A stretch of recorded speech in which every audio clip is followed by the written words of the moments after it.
ঘাইপথত কি নীতি নিয়ম মানি বাহন চলাব লাগে সেই বিষয়ে জিলা পৰিবহণ বিষয়ে জনায় তমাৰহাট অঞ্চলৰ নথিপত্ৰত নথকা সকলো ই-ৰিক্সা চালকক নথিপত্ৰ বনোৱাৰ আহ্বান জিলা পৰিবহণ বিভাগৰ।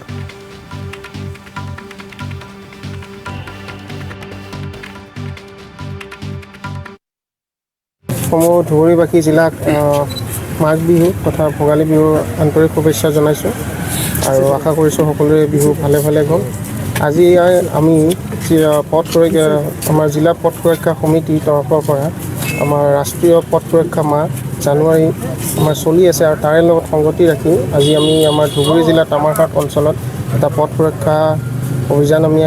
আজি ইয়াত কাৰ্যসূচী এটা আমি চলাইছোঁ আৰু আমি ৰাইজৰ সঁহাৰি পাইছোঁ আৰু আমাৰ পথ সুৰক্ষা সমিতি তৰফৰ পৰা বিভিন্ন যি আমাৰ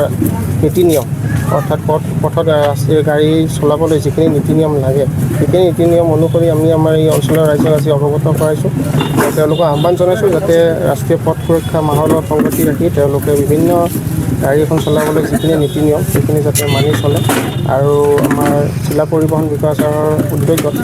আজি তেওঁলোকক আমি এটা আহ্বান জনাইছোঁ আমাৰ তামাৰহাট অঞ্চলত বিশেষকৈ ইয়াত এটা ৰাইজৰ এটা দাবী আছিলে কি যিখিনি আমাৰ ই-ৰিক্সাখিনি ইয়াত চলাচল হয়